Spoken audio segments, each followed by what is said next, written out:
لوگوں کو یہ بات بتائیں کہ میرے مندر جانے سے یا میرے اچار ٹچ کرنے سے اٹس ریڈیکولس ایسی باتیں ہو ہی نہیں سکتی. پیریڈ, کسنگ, سیکس ہر لڑکی کی زندگی میں ہر مہینے وہ 5 دن آتے ہیں جس میں ان کا پیریڈ آتا ہے. تو اون دوز 5 days کیونکہ it's not a big deal. بہن نے سوال پوچھا ہے سورہ بقرہ کی سورہ نمبر 2 آیت نمبر 223 جس میں بہن نے پوچھا کہ women are your tilth, treat them like your tilth. یہ جو قرآن مجید میں کہا گیا ہے کہ عورتیں آپ کی کھیتی ہے تو ویسا ان کا صحیح طریقے سے ان سے برتاؤ کرو.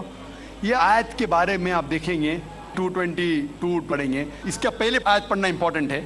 when they ask the concerning menstrual cycles, جب وہ پوچھتے حیض کے بارے میں تو اللہ تعالیٰ فرماتے کہ حیض کے حالت میں آپ ان کے پاس مت جاؤ. During menstrual cycle do not approach them.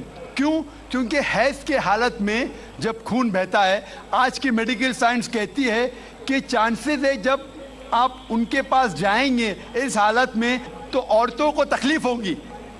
اس کے علاوہ بیماری پھیلنے کے ہائی چانسز ہے خون کے ذریعے, اسی لیے ان کے پاس مت جائیے. ورنہ عورتیں آپ کی کھیتی ہے, آپ جب چاہے جا سکتے ہیں, مطلب وہ آپ کی ہے, آپ کے لیے. اور قرآن میں آپ پڑھیں گے اس کے پہلے سورہ بقرہ میں سورہ نمبر 2 آیت نمبر 187 میں کہا گیا ہے ہن لباس لکم وانتم لباس لہن. آپ ان کے لباس ہے, وہ آپ کی لباس ہے. مطلب آپ کی بیویاں آپ کے لباس ہے اور آپ اپنی بیویوں کے لباس ہے. لباس کا مطلب گارمنٹس. مین مقصد ہے لباس کا کور کرنا, پروٹیکٹ کرنا, چھپانا, بیوٹیفائی کرنا. یہ کام ہے میاں بیوی کا. تو یہ آیت میں جو کہا گیا ہے menstrual cycle don't approach them and they are your tilth, treat them as you can. اور اس کے اور کئی معنی ہیں جو medically we can prove. a land, جب ہل چلاتے ہیں تو ہل چلانے کے لیے آپ کو پتا ہے کہ بیل کے پیچھے ایک سخت چیز ہوتی ہے, لکڑی. اس طریقے سے آپ there are various different meaning that be careful. جو زمین رہتی ہے it is very soft, the soil is soft.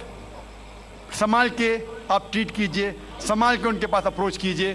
تو کئی معنی ہیں, کئی تفسیر ہے تاکہ آپ عورتوں کو خیال رکھیں. اللہ کے رسول محمد صلی اللہ علیہ وسلم فرماتے ہیں, صحیح مسلم کی حدیث ہے, جلد نمبر 2 کتاب الصلاح چیپٹر نمبر 314 حدیث نمبر 1932, 1933 اور 1934. یہ تین رسول محمد صلی اللہ علیہ وسلم فرماتے ہیں کہ عیدین صلاح کے لیے کہا ہے عورتوں سے, عیدین صلاح کے لیے عورتوں سے کہا ہے کہ آپ جو غیر شادی شدہ عورتیں ہیں ان کو بھی لے کے جاؤ, اور وہ عورتیں جو حیض میں ہیں ان کو بھی صلاح کے لیے لے کے جاؤ, اور جو حیض میں ہیں وہ صلاح نہ پڑے لیکن عیدگاہ کے وہاں جائے. دوسری حدیث میں لکھا ہے کہ سارے عورتیں عیدگاہ کے لیے جانا چاہیے, حیض والی عورتیں بھی, لیکن وہاں وہ نماز نہ پڑھے لیکن کم از کم دعا کرے. تو اللہ تعالیٰ کی حکمت کیا ہے کہ نماز نہیں پڑھنے والی عورتوں کو بھی بولتے عیدگاہ جاؤ, بھلے نماز مت پڑھو کم از کم دعا تو کرو. کیا حکمت ہے, کیا حکمت ہو سکتی ہے؟ حکمت یہ ہے کہ عام طور پہ ہر روز مسلمان کا فرض ہے کہ وہ 5 بار نماز پڑھے, اور سب سے بہتر ہے کہ جماعت میں پڑھے, سب سے بہتر ہے کہ مسجد میں پڑھے. تو 5 بار مسلمان اکٹھا ہوتے ہیں مسجد میں نماز پڑھنے کے لیے. اس سے بڑی جماعت ہے ہر ہفتے جمعہ کی نماز. تو جمعہ کی نماز میں آپ کو پتا ہے کہ تعداد اور بڑھتی ہے. اس سے بڑی ہے سال میں 2 بار عیدین, عید الفطر اور عید الاضحیٰ, بقرعید.